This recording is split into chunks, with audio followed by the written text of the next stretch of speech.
Madame, Monsieur, bonsoir. Au menu de questions d'actu, changement de tempo dans la régionalisation avec un nouveau projet de loi. Eh bien, on passe à une régionalisation plus exécutive et opérationnelle, avec une autonomie économique, la capacité d'investissement et une gouvernance territoriale pour les territoires.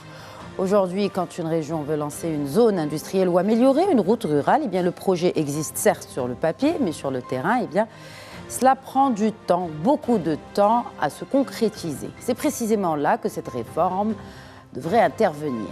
Le projet de loi sur les régions change la logique car on passe d'une région qui planifie à une région qui agit. Concrètement, la région peut mobiliser du foncier plus rapidement ou encore piloter directement un programme de désenclavement. Autre changement très concret à noter, c'est l'adaptation des agences qui exécutent aux standards corporate avec des méthodes de gestion plus rapides et donc plus proches de la méthodologie du privé. Mais derrière cette logique d'efficacité, il y a une question politique. Et sur ce point, le ministre de l'Intérieur insiste, les élus restent au centre. Ce sont eux qui décident, eux qui orientent et eux qui portent la légitimité. Les nouvelles structures viennent en appui, pas en remplacement, rassure Abdelwafel Ftit. Dans les faits, l'équilibre est plus subtil, car l'État continue de valider certaines décisions, de nommer des responsables clés et de cadrer les grandes orientations. Alors, quid d'un autre acteur, la société civile? Bref, les régions avancent, mais dans un cadre donc défini. La réforme promet justement de passer de l'intention au résultat. Reste à voir si sur le terrain, la machine suivra et surtout comment. Pour répondre à cette question d'actualité, je reçois sur le plateau ce soir l'économiste des territoires et consultant en stratégie et politique de développement, Tariq Ardine. Bonsoir. Bonsoir Madame Ihsan, merci pour l'invitation. Marhaba bik, bienvenue sur ce plateau. Avec nous aussi le président du réseau Tizi Maroc. Alors Tizi, c'est une association qui œuvre pour l'action publique et la promotion du leadership. Abdessamad Al-Hian, bonsoir. Merci Madame Ihsan, merci de l'invitation. Merci à vous de l'accepter, de répondre à nos questions et aux questions des citoyennes et citoyens marocains. Avec grand plaisir. Avec nous aussi le politologue et professeur de droit à l'université Mohamed V de Rabat. Mustafa Sahimi, bonsoir. Bonsoir. Ma première question vous est destinée. Que change concrètement la loi organique 031-26 modifiant la loi 111-14 relative aux régions? Parlez-nous pour vulgariser ce nouveau projet de loi. Il faut d'abord rappeler que la région a été érigée de manière institutionnelle par la nouvelle Constitution dans l'article 135 de la loi suprême, qui dit ceci: les collectivités territoriales du royaume sont les régions, les préfectures, les provinces et les communes. Intéressant à rappeler parce que c'est la première fois que les régions ont un statut constitutionnel. Auparavant, on avait quoi? On avait des régions, c'était 6, si j'ai bonne mémoire, qui couvraient donc un certain nombre de territoires du royaume et qui avaient des fonctions essentiellement consultatives, donc sans grand impact sur le développement ni sur la vie des citoyens. Donc, aujourd'hui, la régionalisation avancée a un fondement constitutionnel. Je note que la Constitution, jusqu'à plus ample informé, ne fait pas référence à la régionalisation avancée. Ah oui, donc c'est la régionalisation. Alors, quel est le fondement de cette politique de régionalisation qu'on appelle avancée aujourd'hui? On y reviendra. C'est d'abord le fait que il y a 12 articles dans la Constitution qui sont relatifs donc à la région, des articles 135 à 146, c'est important. Dans la loi suprême, c'est un bloc important, 12 articles, et avec un certain nombre de principes, lesquels, premier principe, principe de la libre administration, c'est valable pour toutes les collectivités territoriales. Deuxième principe, le principe de subsidiarité, qui veut dire quoi? Qui veut dire que les compétences sont exercées au niveau des institutions les plus proches du citoyen. Troisième principe, le principe de la solidarité territoriale. Alors, sur ces bases-là, la région, telle qu'elle est érigée maintenant en collectivité territoriale, elle dispose donc d'attributions de plein exercice, sans limite, pour ce qui est de la personnalité morale, c'est-à-dire elle peut ester, elle peut décider, elle peut conclure, etc., de l'autonomie administrative aussi, et puis il faut y ajouter l'autonomie financière. Bon. En résumé, cette réforme implique quoi?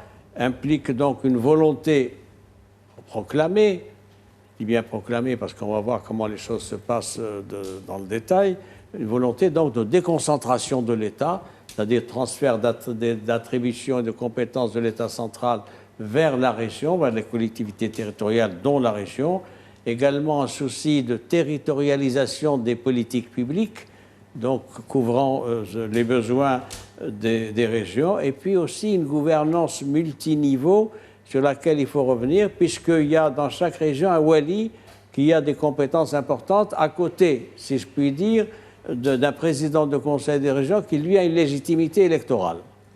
Alors, il y a un point très important que vous avez évoqué, c'est la déconcentration. Puisqu'on est dans la pédagogie, ce serait bien aussi qu'on explique aux téléspectateurs, parce qu'il y a beaucoup d'amalgames entre déconcentration et décentralisation.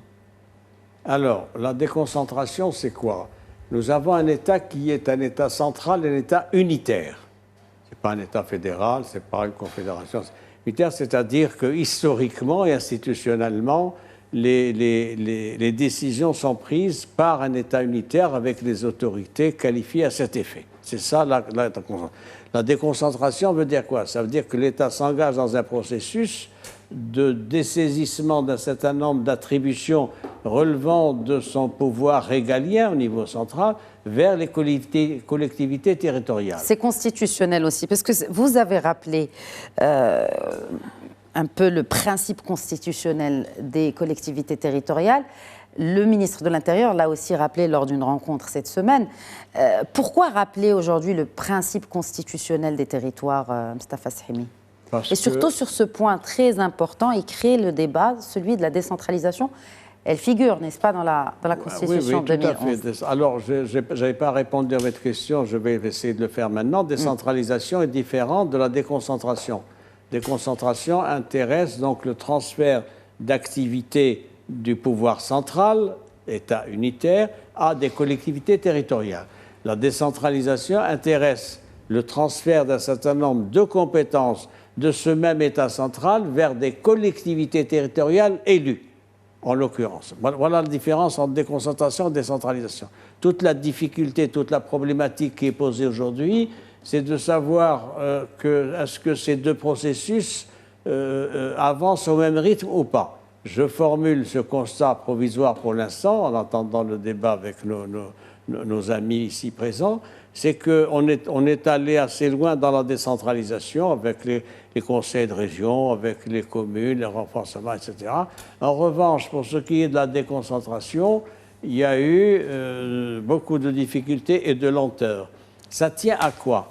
Ça tient à une autre observation que je voudrais faire, c'est que la haute administration et les ministères ont une culture de centralisation. Une culture de centralisation, et donc c'est les administrations arabes, les administrations centrales, etc., sont particulièrement rétives pour accorder un certain nombre d'attributions à des collectivités territoriales. Je peux vous citer l'anecdote d'un ancien ministre, je ne peux pas citer son nom, mais il se reconnaîtra s'il nous écoute, qui a dit: on s'est toujours heurté au Conseil de gouvernement à des difficultés d'accélérer le processus de déconcentration et donc en même temps parallèlement de décentralisation, parce qu'il y a un certain nombre de mes collègues ministres qui me disent: mais je vais faire quoi maintenant si c'est tellement décentralisé, déconcentré? Donc il y a une culture de l'État central, c'est historique, c'est lié aussi au fait qu'en arrière-fond il y a le Marzen. Le Marzen est centralisateur, mais le Marzen il est aussi ouvert à des espaces, ce qui n'est pas le cas de l'État. Et ça donne quoi? Ça donne un statut à des responsables publics au sein du gouvernement d'un certain nombre d'administrations qui considèrent qu'ils ont des leviers, que c'est difficile de leur enlever ces leviers d'influence. Très bien. Que change ce nouveau texte législatif, ce projet de loi organique modifiant la loi 111/14 relative aux régions, donc, qui veut renforcer justement la régionalisation? Tariq Ardim, en tant qu'expert, quelle lecture avez-vous fait de ce nouveau texte et de cet objectif stratégique de renforcer la régionalisation avancée? D'abord, il faut souligner une chose très importante. C'est la régionalisation avancée est un processus qui s'inscrit dans le projet de la continuité de l'État d'instaurer ce qu'on appelle l'État territorial, c'est-à-dire la recherche d'une nouvelle rationalité de l'État dans ces territoires. Pourquoi cet exercice-là est intéressant? D'abord parce qu'il permet d'abord au territoire de repenser l'intérêt en fait de porter un nouveau dialogue État-territoire. C'est-à-dire aujourd'hui on parle de contractualisation, on parle du renouveau du lien entre l'élu, l'autorité élue, l'autorité désignée.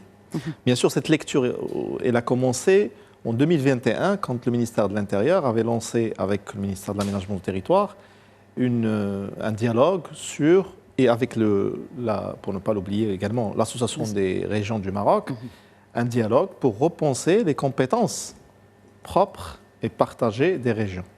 C'est un dialogue qui a quand même donné lieu à un rapport très intéressant. Et ce rapport-là, après 4-5 ans, qui a été présenté par la suite à Sa Majesté, qui souligne je dirais, les freins, les limites, certains dysfonctionnements dans l'exercice de l'action de certains acteurs au niveau territorial. C'est-à-dire comment on va permettre de piloter les projets conçus au niveau national à l'échelle territoriale. Donc aujourd'hui, cette nouvelle lecture, ce n'est pas un nouveau projet, on est toujours dans la même loi organique, 111-14, mais il y a des amendements qui ont été... C'est une loi organique qui modifie une ancienne loi organique. Exactement. Oui. Donc on est toujours dans la même continuité de la réforme de la régionalisation. Et aujourd'hui, dans les compétences propres, d'abord, il y a un point qui a été souligné dans les compétences propres, c'est celui de donner aux régions certaines prérogatives et de former de nouvelles prérogatives au niveau des compétences partagées. Les nouvelles. Oui. Je commence par les nouvelles. Oui, bien sûr. Le plan, ils ont instauré dans ce projet de loi, Projet de loi, oui. qui est encore un projet de loi, un plan directeur, c'est-à-dire régional, du développement numérique. Oui. La région va participer à la mise en place d'un plan directeur pour le développement de l'énergie, pour optimiser les secteurs de l'énergie et de l'eau. La région va davantage travailler sur la continuité des programmes. On n'est plus dans le même processus électoral. C'est-à-dire le processus ne va pas changer, mais les projets doivent être assurés dans la continuité. Est-ce que c'est pour cela, justement, que cet équilibre est très subtil? C'est-à-dire que l'État continue de valider certaines décisions pour qu'elles ne soient pas, pour qu'il n'y ait pas de disruption à chaque mandat électoral. Exactement. Au final. D'où la lecture nouvelle portée par ce changement de statut juridique des agences régionales d'exécution des projets, ce sont des agences des établissements publics, à ce qu'on appelle aujourd'hui les sociétés régionales d'exécution des projets. Ce sont des sociétés anonymes où l'État participe. Donc il y a 5% de l'IS, 5% de l'IR et 5% des actes d'assurance. Donc c'est intéressant de voir qu'aujourd'hui, c'est toujours la même continuité, c'est le bras exécutif du Conseil régional. Mais il faut souligner également le mode opératoire en fait dans les territoires il va changer. C'est-à-dire aujourd'hui, les projets qui vont durer au-delà du conseil, au-delà du mandat électoral, vont être outillés de nouveaux instruments qui vont nous permettre de ne plus rompre avec l'idée du projet politique d'un mandat électoral. C'est-à-dire en fait, on est en train de changer plus ou moins les instruments dont l'objectif d'assurer le principe de la progressivité, qui est un principe constitutionnel instauré dans la Constitution de 2011. Donc, vous voyez, donc, là, en fait, c'est donner en fait, une nouvelle rationalité fonctionnelle à l'exercice de l'État territorial. C'est renouer une nouvelle lecture, certes contrastée, entre les objectifs entre les objectifs de l'élu et les objectifs de l'État représenté par le gouverneur, par le désigné. Donc en fait, il ne s'agit pas de mettre fin au rôle de l'élu dans les territoires, mais de repenser son rôle dans les territoires, d'ailleurs, chose qui a été soulignée par le ministre de l'Intérieur du Maroc. On aimerait bien, je vais juste passer la parole peut-être à la société civile pour qu'ils nous disent aussi où est le rôle citoyen de l'élu dans cette nouvelle équation et en sachant bien sûr que ce processus s'est fait de manière inclusive. Cela a été aussi rappelé par le ministre de l'Intérieur, c'est-à-dire que tous les acteurs concernés ont été consultés à travers ces journées dédiées justement aux consultations, notamment avec la société civile. Mais où vous placez-vous en tant que société civile dans ce débat qui, je ne dirais pas critique, mais relève quand même un affaiblissement du rôle de l'élu dans la gestion du territoire? Merci encore une fois, Madame Hissane, pour l'invitation. Permettez-moi avant juste de préciser certains, dans le cadre justement, afin de réagir avec les interventions que ce soit de Sishimi et de mon collègue Tariq Aqdim. Il faut rappeler un élément important, que les lois organiques, c'est des documents juridiques qui viennent pour compléter la Constitution et pour préciser certains principes constitutionnels. Aujourd'hui, la loi organique 031-26 vient compléter justement la loi organique 111-14 qui vient préciser un principe constitutionnel essentiel de l'État territorial. Ça, c'est le premier article de la Constitution 2011 qui vient dresser une ambition du royaume à être justement un État territorial proche des citoyens. Et ça vient compléter justement deux principes et vient spécifier deux principes essentiels. C'est à la fois la régionalisation avancée, mais aussi la charte de déconcentration. Aujourd'hui, on a des documents de référence, que ce soit le plan de développement régional, que ce soit le schéma régional de l'aménagement de territoire, qui vient préciser et décliner la vision stratégique en matière de développement régional des élus. Donc, pour répondre justement là à la question, il y a un principe essentiel. On dit souvent la nature a horreur du vide. Donc aujourd'hui, si l'élu a la responsabilité de porter un projet de développement pour la région, et là on est dans un moment décisif parce que certes, c'est un contexte qu'il faut quand même rappeler. Ça vient après le discours royal du fait de trône, après justement l'ouverture de la session parlementaire, tout ça. Donc là, il y avait vraiment un diagnostic très bien fait de la limite de certaines politiques et qui malheureusement on remarque un certain absence de l'impact, surtout par rapport aux citoyennes et aux citoyens. Donc tout ça vient, on a justement proposé un nouveau dispositif sous l'appellation de PDTI, les plans de développement territorial intégrés, pour répondre à ces insuffisances et justement pour donner une réponse claire à ce diagnostic qui a été fait par Sa Majesté dans les deux discours. Et bien sûr, il y avait des concertations dans les différentes provinces et préfectures du Royaume, les 75 provinces et préfectures du Royaume, où la société civile était une partie prenante. Justement, Tizi a participé à certaines rencontres, à certaines concertations, où le débat était ouvert. Mais la question qui se posait, où était l'élu dans ce débat-là? Parce qu'en principe, c'est l'élu qui porte le projet de développement pour la région, et donc c'est lui qui est censé piloter ce débat et ces concertations avec les citoyens, parce que, in fine, c'est un projet de contrat moral et contrat social avec les citoyens faisant partie de son territoire, parce qu'il a été élu sur la base d'un programme électoral. Ce programme électoral, il est construit, principe, avec les citoyens. C'est un exercice de co-construction. Donc, on doit, ce projet de développement doit refléter la vision et de l'élu et des citoyennes et des citoyens. Malheureusement, ce n'est pas le cas. Et on est dans une étape d'évaluation. Depuis 2015, il y a la loi organique 111-14. Maintenant, ça fait 15 ans presque.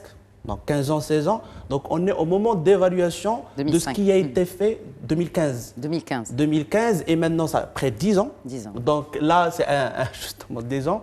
Et ça, c'est un exercice d'évaluation. C'est-à-dire que peut-être, parce que c'est un projet quand même à une durée très courte, pour évaluer tout un projet de développement basé sur la territorialisation, la déconcentration, la décentralisation, ainsi de suite. Donc on est au moment d'évaluation. Cette loi organique ou bien ce projet de loi organique vient préciser certains instruments, à savoir le budget qui a été augmenté aujourd'hui. On parle de 12 milliards de dirhams, même si c'est insuffisant. Et il a appelé justement les régions à innover dans les mécanismes, c'est-à-dire à travers des financements innovants. On a vu ça récemment avec la région de Kazan, où il a fait appel à des marchés, à l'émission des obligations pour lever des fonds qui peuvent leur permettre et qui peuvent permettre à cette région de financer certains projets de développement de la région. Mais Kazan n'est pas de Filalt. Effectivement. Et c'est là où justement le cœur de cette discussion et de ce débat, cette question que Sissimi vient de citer tout à l'heure, la solidarité entre les régions. Aujourd'hui, il y avait un fonds de développement régional, il y avait un fonds justement des inégalités territoriales et sociales qui devait de toute manière répondre à cette question des inégalités, à cette question justement de faire de telle sorte à ce que le projet de développement qu'on est en train de faire pour Casablanca ou pour Tanger, qui a été réussi grâce à l'implication forte de l'État, qui a mis à la disposition de ces régions une infrastructure de premier plan, qui l'a aidé à promouvoir cette région et à la rendre un pôle industriel, économique qui était extrêmement concurrentiel face au marché international. Aujourd'hui, quid des territoires marginalisés, ou bien on parle de l'oriental aussi, on parle de Drat Filant, on parle de Susmassa aussi. Donc tout ça, en principe, ce projet de loi organique doit répondre. Après, on peut par la suite parler des rôles de cadre de gouvernance, le rôle et ce rapport de force entre l'élu et le nommé. Aussi, tout ça, c'est des mécanismes. Vous parlez de rapport de force, hein. Cela n'engage que vous. On ne sait pas si c'est l'entente cordiale ou là, le rapport de force. Mais vous dites que c'est le rapport de force. C'est une question vous êtes la société civile. Bien sûr. Vous êtes sur le terrain. Parce qu'on a quand même 30 000 élus au Maroc. Donc c'est à se poser la question, est-ce que ce nombre, tabarakallah, important, 30 000, est-ce qu'il est synonyme de proximité effective avec le citoyen et avec l'administration nommément les cadres de l'intérieur? C'est le principe de la démocratie représentative. Aujourd'hui, on a 30 000, mais on a en face 36 000 citoyennes et citoyens. 36 millions. Y compris 36 millions, y compris ces 30 000 élus. Donc le principe de la démocratie représentative, c'est ça. C'est-à-dire que les 30 000, pour moi, je pense que c'est insuffisant pour un... C'est insuffisant. Pour un pays où comme le Maroc. Où il y a 36 millions. Alors, si Sihini veut réagir, on va le laisser réagir, si vous le permettez, c'est le Moi, j'aime bien la société civile qui a des revendications intéressantes, mais elle omet un aspect, c'est les exigences de la gestion sur le terrain. Et il n'y a que l'État qui peut donner les moyens aux collectivités territoriales dans la région pour mener un certain nombre de programmes. C'est tellement vrai qu'il y a une dotation qui était de 10 milliards de dirhams qui est passée à 12 milliards de dirhams dans la loi de finances 2026. C'est évidemment notoirement insuffisant et c'est la grande problématique de la concrétisation de la régionalisation avancée. Je voudrais corriger ce que j'ai dit tout à l'heure. La Constitution fait référence une seule fois à la régionalisation avancée, c'est dans l'article 1er de la Constitution. C'est le premier, exactement. Oui. Alors, je vais donnez-moi quelques minutes, s'il vous plaît. Alors, pour dire ceci, il y a un partage de compétences qui se fait dans 3 domaines. Il y a des compétences propres, pour ce qui est donc de l'architecture juridique des compétences, les compétences propres de la région. Il y a les compétences partagées avec l'État, et puis il y a un autre bloc de compétences transférables. Ma question est celle-ci, après ces observations. Pourquoi y a-t-il une telle lenteur à concrétiser la régionalisation avancée? Elle était prévue dans la Constitution 2011, ça fait 15 ans. 2011. Il y a eu cette loi organique timide, limitée de 2015, la loi organique 111-14, publiée en 2015. Et puis, il y a eu ce débat auquel vous avez fait référence pendant des années entre le département de l'Intérieur et l'association des régions présidée à l'époque par Mohamed Ansar, vous le savez, etc.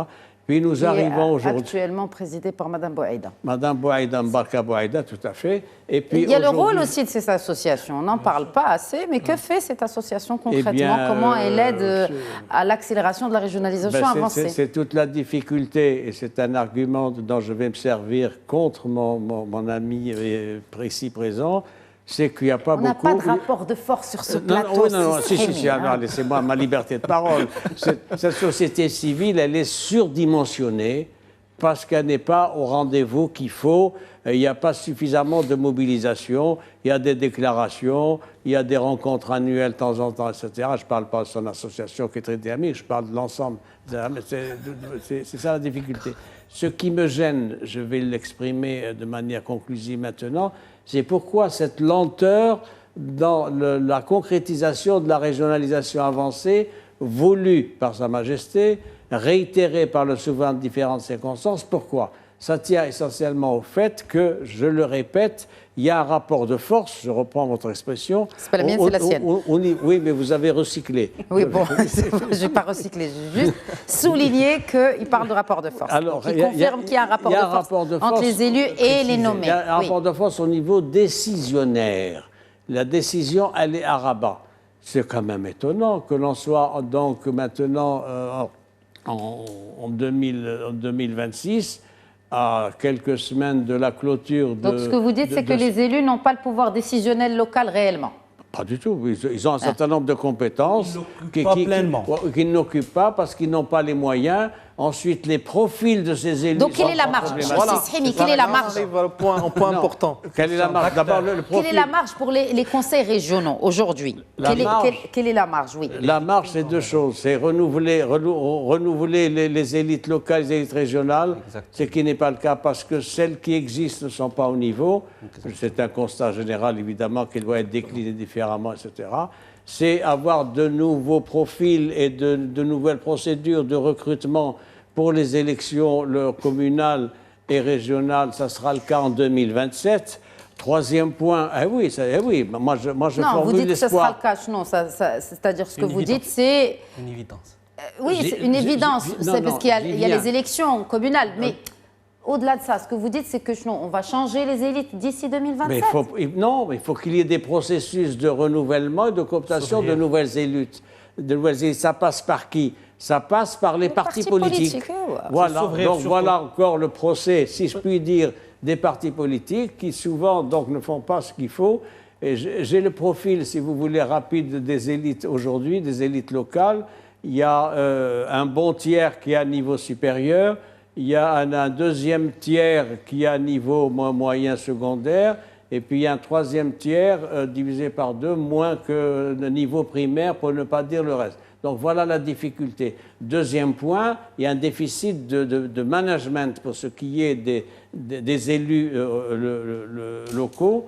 Vous avez cité le chiffre de 30 000, évidemment, et 30 000, pourquoi? Plus de 30 000, hein. J'ai dit 30 pour arrondir, mais on a plus. Mais un peu plus de 30 000 pour 1500 collectivités territoriales. Pour 1500 collectivités, ce n'est pas assez selon la société civile. Pour ce qui est des régions, il y a 676 membres, 678 membres élus dans les différentes régions du Royaume, les 12. Et puis, il y a le fait que nous avons une articulation géographique institutionnelle particulière au Maroc. Nous avons 12 régions. Nous avons 13 provinces et nous avons 65 préfectures, provinces. Donc c'est quand même intéressant de voir qu'il y a une armature géographique importante et la difficulté, c'est que cette décentralisation avancée ne donne pas les résultats escomptés. Dernière contrainte, si vous le permettez rapidement, c'est l'impact de la décentralisation avancée sur les provinces sahariennes. On y arrive. Avant. Bien, alors, on y arrive. Voilà, je vais y revenir. Si vous le permettez, peut-être. Alors, je vais vous laisser peut-être réagir et on va donner quand même le droit de réponse à la société civile sur son manque de présence sur les gros dossiers. Mais d'abord, un commentaire, Tariq Artim. Au rapport de force, moi je parle plutôt de tension structurelle, presque constitutive, je dirais même fondatrice de l'État territorial au Maroc, puisque ça ne date pas d'aujourd'hui. Nous avons besoin des deux, c'est-à-dire de l'élu et du désigné. Mais quelle complémentarité? Quelle complémentarité entre les deux? D'abord, c'est ça la question. Oui, le nœud je vous dirai de l'équation est là. Moi, je vous dirai pourquoi. Quelle complémentarité entre l'élu et ce que vous appelez le nommé? J'aime bien cette... comment ils peuvent se compléter dans leur mission? D'abord, faire preuve d'intelligence institutionnelle. Ce qu'on a toujours dit, notamment les politologues, mais pas que, que nous avons un arsenal institutionnel et juridique très développé, chose que je ne suis pas convaincu de ça, puisque la preuve, c'est que la loi organique aujourd'hui est en train d'être modifiée, et que c'est aussi une question d'élus. Excusez-moi, pour vous dire que la qualité des élus, pas seulement d'ailleurs locaux, même des parlementaires, est très faible. Dans la discussion de Tchri. Ce sont des choses qui se passent quand même dans le Parlement également. Donc aujourd'hui, il faut remettre en cause cette problématique. Et justement, dernièrement, on parle d'une feuille de route pour... Moi, j'ai un problème avec les chiffres, avec le nombre. Il faut qu'on... Depuis, ça fait 5 ans... Vous avez un problème avec tous les projets de ce gouvernement? Non. On parle que de chiffres. Il faut le dire. Cet exécutif, il a la particularité de parler en chiffres. Exactement, c'est ce que j'allais dire. Les chiffres, après, n'engagent que ceux qui y croient, selon parce que statistiquement parlant, il y a des chiffres qui ne veulent rien dire. Notamment sur plusieurs. Quand on vous dit, par exemple, on va créer 1 million d'emplois, au-delà qu'est-ce que cela veut dire, statistiquement parlant? Donc, vous voyez, sans rentrer dans les détails, aujourd'hui, c'est une question de qualité, c'est-à-dire qualité des institutions que nous avons au Maroc qui vont justement construire le projet territorial. Mais c'est sur ces chiffres que, justement, les régions vont être dorénavant gérées. C'est-à-dire, elles vont être gérées sur un principe d'efficacité, de rendement, de KPIs, donc de chiffres. Quand est-ce qu'on fera ça? Lorsque nous avons des KPIs, lorsque nous avons des indicateurs d'évaluation. On a mis ça va souligner la question de l'évaluation. Comment vous voulez qu'on fasse de l'évaluation? On n'a pas d'indicateurs qui permettent en fait de dire est-ce que dans tel ou tel secteur, nous avons atteint les objectifs de la régionalisation. On n'a pas ces chiffres-là. D'ailleurs, sur la question de la contractualisation, donnez-moi un type de contrat-programme qui a été réussi sur le process, sur lequel nous avons, en fait, sur tous les programmes, en fait, les derniers programmes de contrat région, et d'ailleurs, dernièrement, on n'en parle plus, parce que justement, on n'a pas de vision sur ça. Et d'ailleurs, dans ce projet de loi, nous avons souligné qu'on va faire, on parle Audit? Non, pas d'audit. On parle d'un NOS tandem, un texte qui va organiser cette contractualisation État-région. Cela veut dire qu'il y a un échec en fait dans Cela veut dire qu'il y a un problème de leadership au niveau territorial. Cela veut dire que nous n'avons pas en fait suffisamment réfléchi sur le process. Et parce que tout simplement la régionalisation est un process, ce n'est pas une fin en soi. C'est qu'aujourd'hui, bien entendu, vous parlez d'indicateurs, oui, c'est bien d'avoir des indicateurs, mais donnez-moi une institution qui pourrait vous dire qu'aujourd'hui, voici les indicateurs sur lesquels on peut travailler pour dire que nous avons réussi la régionalisation d'ici le prochain mandat ou bien dans 10 ans. Nous n'avons pas ça. Donc il est difficile de venir avec des chiffres et de constater, certes, c'est bien, et de dire que voilà, sur cette temporalité d'aujourd'hui, nous avons arrivé à atteindre tel ou tel chiffre. Impossible de croire de cette manière-là à ces chiffres-là. J'ai donné l'exemple. Donc cet entre-deux, justement, pose problème de ce qui est prioritaire, de ce qui est essentiel, par rapport à ce qu'il est dans ce projet de régionalisation. Bien sûr, Abdessamad Al-Hian, je vais d'abord vous laisser réagir et puis je vous adresse ma question par la suite. Bien évidemment, donc peut-être que certes, la société civile faisant partie des forces vives aujourd'hui de cette architecture politique qui contient bien évidemment l'État avec ses institutions, les partis politiques, les médias, les journalistes, l'université également. Parce qu'aujourd'hui, combien on a de productions scientifiques qui parlent d'évaluation justement de ce processus de régionalisation avancée? Très peu. Est-ce que c'est voulu? Est-ce que c'est l'État qui empêche les chercheurs à travailler sur ces sujets-là? Donc ça, c'est une première question. Après, s'ils n'ont pas le budget, je ne sais pas comment ils vont travailler sur ce sujet-là. L'État peut-être n'empêche pas, mais est-ce qu'elle facilite le travail des chercheurs? Ça, c'est une question également à projeter. D'abord, est-ce qu'elle permet aux chercheurs de faire leurs recherches sur le terrain? Bien évidemment. Ça demande des budgets. 8% du budget est accordé à la recherche scientifique. Tout secteur confondu. Votre argument n'est pas recevable. Alors, je reformule et je me projette. Il a vraiment la casquette et de je juriste fais la aujourd'hui. projection justement par rapport à cette question de rôle de la société civile. Oui. Moi, personnellement, je nie pas son rôle parce que la question qu'il faut se poser, est-ce que cette société civile est suffisamment outillée pour jouer pleinement son rôle? Combien de sociétés civiles aujourd'hui a le récépissé définitif pour exercer dans les règles de l'art? Très peu d'associations. Donc aujourd'hui, cette société civile qui travaille principalement sur la base de volontariat, on ne peut pas lui empêcher l'échec, entre parenthèses, de tout un modèle dont il y a plusieurs acteurs. Donc moi, je ne veux pas justement préciser est-ce que cette société civile est pleinement impliquée dans le processus de réflexion, dans les concertations, dans toutes les concertations. Je ne parle pas uniquement de ça. Vous avez cité tout à l'heure l'ARM, l'Association des régions du Maroc, qui organise presque annuellement les assises de la régionalisation avancée, ou bien je pense chaque 2 ans ou chaque 3 ans, qui organise les assises de la régionalisation avancée. L'année dernière, ils ont organisé la 2e édition des assises de la régionalisation avancée, où notamment, justement, les élus parlent et échangent entre eux sur comment ils peuvent améliorer cet exercice de régionalisation. Mais j'ai l'impression à un moment donné qu'on raisonne avec une approche qui est trop directe, c'est-à-dire qu'on cherche à chaque fois à diriger nos doigts vers un seul acteur. Or, il y a ce qu'on appelle l'absence d'une réflexion, d'une approche systémique. Parce que quand on parle de la régionalisation avancée... Pour que les gens comprennent aussi, on va peut-être utiliser des termes, c'est-à-dire approche systémique, c'est quoi? C'est des termes concrets. Super. Pour qu'on comprenne. Voilà, exactement. Et aussi, sur cette idée-là, comment vous avez parlé de est-ce que la société civile est outillée? D'abord, tout le monde se pose la même question, tous les acteurs confondus. Est-ce que les élus sont suffisamment outillés? Comment mieux former les élus? Est-ce que les cadres du ministère de l'Intérieur sont suffisamment outillés? Comment former les cadres de... Pardon.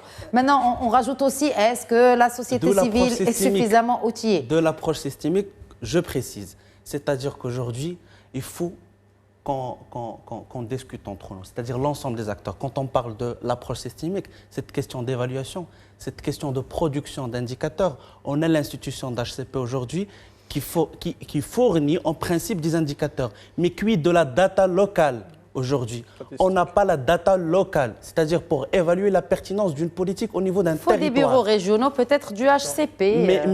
Mais justement, la production de la data locale, ça c'est une question. Oui, effectivement, dans l'organisation, il y a les représentants, il y a de la représentativité au niveau territorial, au niveau régional surtout.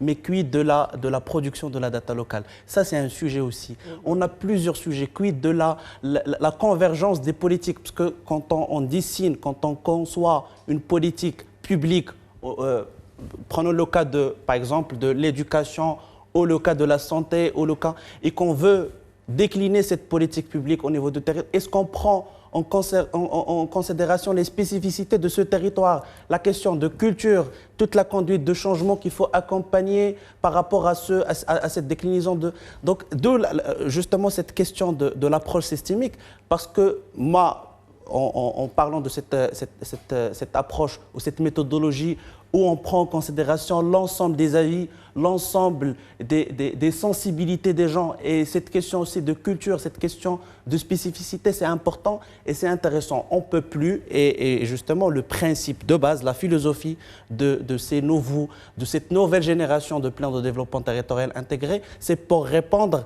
à cette problématique essentielle de spécificité, de l'implication de l'ensemble des acteurs, de la mobilisation de l'ensemble des acteurs, que ce soit élus, nommés, ainsi de suite. Je veux justement préciser cette question de rapport de force. tout à l'heure, je l'ai cité parce que la région aussi, ou bien le projet de régionalisation avancée se pose sur deux fondations essentielles. L'élu ne peut pas faire avancer ce projet sans le rôle et sans la redéfinition du rôle de l'élu. D'où la question de est-ce que cet élu est suffisamment conscient de son rôle? Parce que si on a un élu aujourd'hui ici, Bon, c'est une question de conscience, c'est sûr. Est-ce qu'il est armé d'abord et cette question formé aussi, pour ça? et c'est pas question est-ce que l'élu ne fait pas son travail, parce que la loi organique 111-14, elle donne des prérogatives essentielles aux élus. Oui, mais là, il y a une question très importante. Le ministre a répondu en disant, d'ailleurs, mardi, toujours lors de cette rencontre, que effectivement, il ne faut pas remettre en cause la probité. Enfin, plutôt, il ne faut pas remettre en cause les compétences, la bonne intention et la bonne gestion de l'élu. Et là, la probité devient centrale dans la gestion territoriale. Comment protéger réellement l'argent public local? C'est le cadre de gouvernance. Aujourd'hui, il faut appliquer la loi, tout simplement. Ce qu'a dit... Tariq Khardim, la réponse, elle est? La réponse, c'est dans ce texte-là, nouveau texte. Oui. Pourquoi on est passé aux sociétés régionales? Parce qu'on voudrait dépasser cette logique électorale, très clairement, pour aller vers une logique fonctionnelle, définitivement liée à la logique du privé,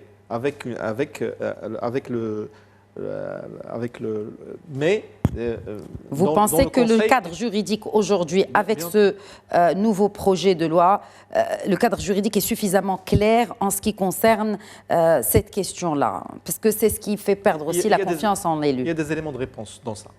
Mais en même temps, je vais vous dire une chose. Il y a des éléments de réponse dans cette nouvelle loi. Parce qu'il faut attendre le projet. C'est un projet. Oui. Il faut attendre Il y a un principe de base qui est clair dans le projet qui est en train de... Il faut peut-être attendre le dernier. Mais je pense qu'il y a des éléments de réponse par rapport à ça. Maintenant, est-ce qu'il s'agit de dépasser le rôle de l'élu? Moi, peut-être je parle de déplacer le rôle de l'élu. Il y a une différence. Déplacer ce rôle-là. Pourquoi? Je vais vous dire. Il y a une partie, un tiers peut-être, on va dire, de ces élus de la dernière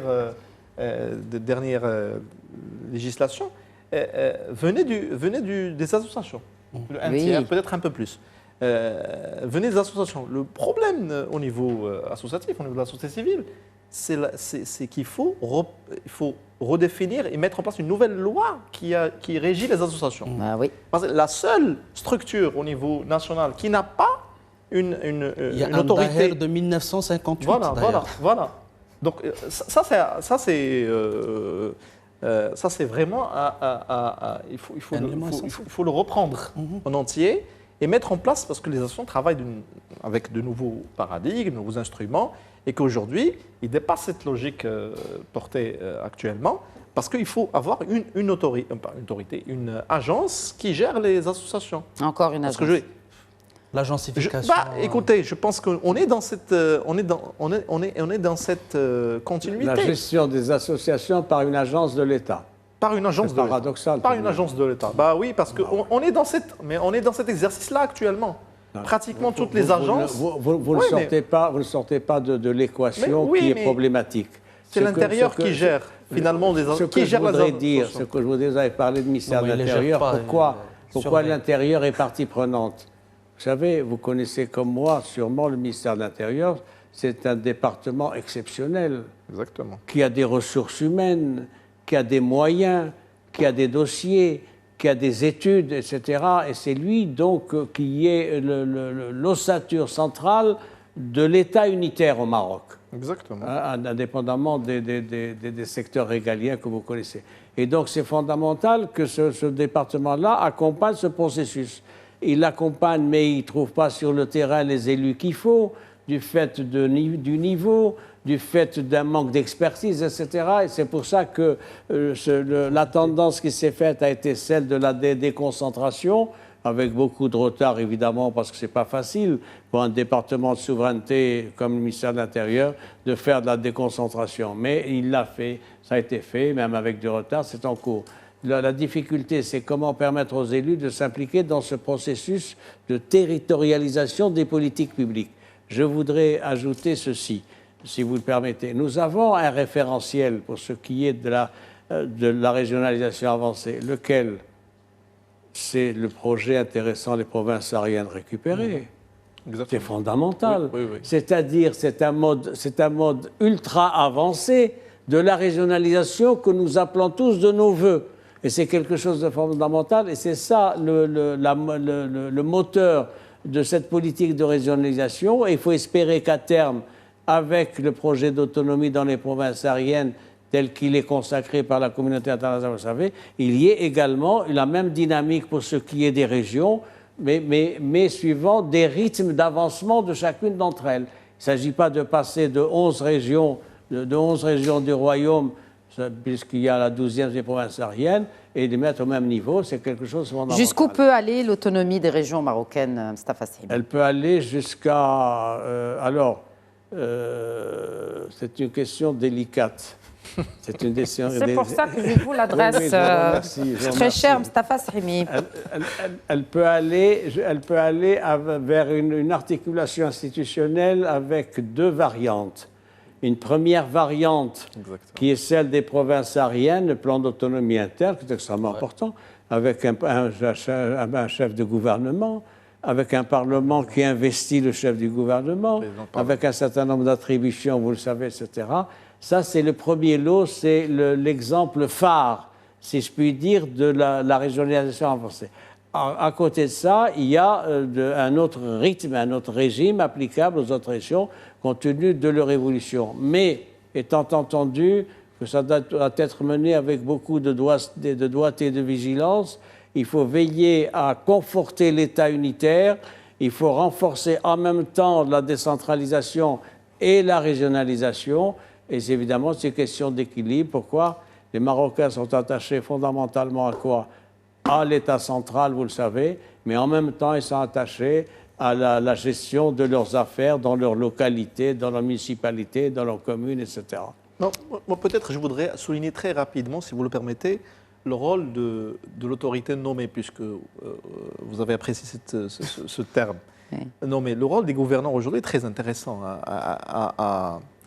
à étudier. C'est-à-dire dans la gestion des projets de territoire, la gestion des projets au niveau territorial. Aujourd'hui, le rôle du gouverneur a changé avec le temps long de la construction des territoires. Et aujourd'hui, nous avons des gouverneurs de plus en plus ouverts sur la société civile, de plus en plus ouverts sur les différentes... En fait, sur le développement aussi. Bien entendu, exactement. Économique, exactement.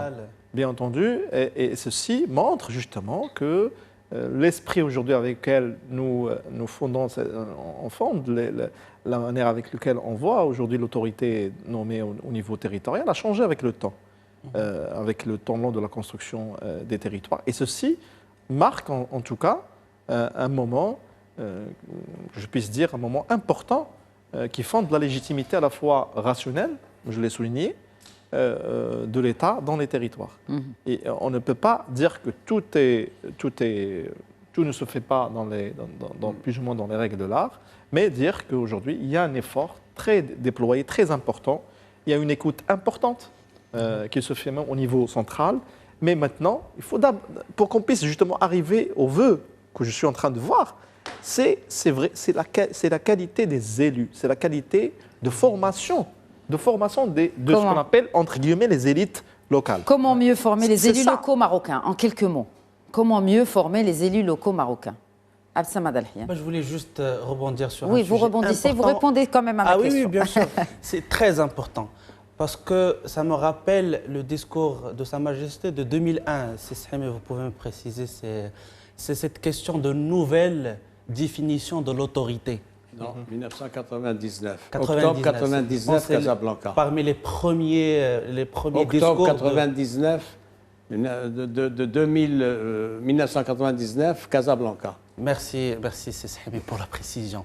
Mais cette question est fondamentale. Quand on parle de cette nouvelle définition de l'autorité, le Jadid le Sultan, parce que ça vient préciser et moderniser le rôle de l'autorité. Que ce soit le wali, le gouverneur, le président de la circonscription, ainsi de suite. Est-ce qu'on a accompagné cette nouvelle définition de l'autorité avec une nouvelle définition de l'élu local? C'est ça la question. Et ça me permet de répondre justement à la question de comment former. Est-ce qu'on a besoin, parce que l'une des prérogatives des régions, et pas mal de régions font ça, c'est la formation des élus. Oui. Ils forment, ils organisent des sessions de formation. Mais est-ce que c'est des sessions de formation par rapport à la loi organique, par rapport au projet de développement, par rapport à ça, ou bien c'est des formations axées sur le leadership politique de ces élus? Parce que c'est ce qui nous manque aujourd'hui. Aujourd'hui, est-ce qu'on a un problème par rapport à la définition d'un projet de développement régional adapté à une région donnée, ou on a un problème par rapport à l'exécution de ce projet? Est-ce qu'on a déjà un projet de développement régional? La question est malheureusement non. D'accord. Pourquoi?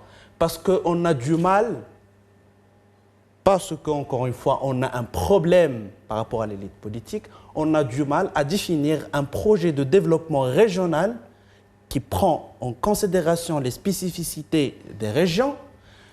Je donne un exemple simple. Le diagnostic, vous changez carrément de diagnostic à la fin de l'émission. Parce que nous, on dit le problème, c'est l'exécution. Les projets sont là sur le papier, ils tiennent la route, mais après, dans leur exécution, ça prend...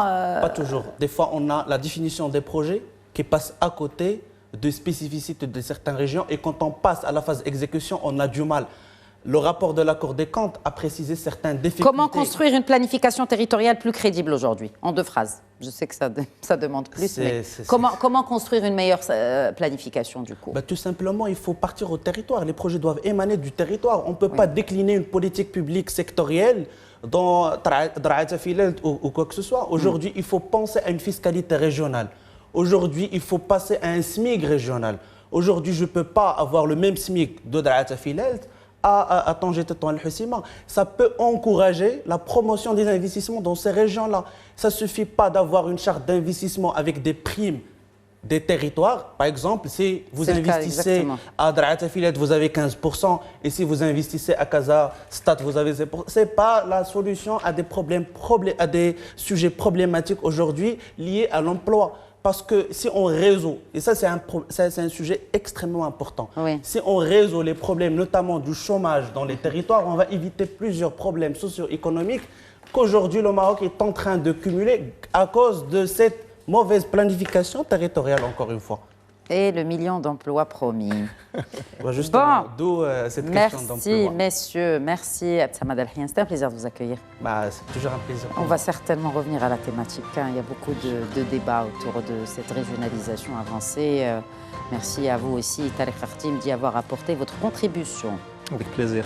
Merci, professeur très cher, maître Mostafa Sahimi. Merci à vous. Avec toujours la Constitution. Mostafa Sahimi vient toujours à l'émission avec le livre de la Constitution. Le texte. Pardon, le texte. Oui, le texte, on s'entend. Merci. Merci encore une fois. Merci de nous avoir suivis. Très bonne soirée à tous.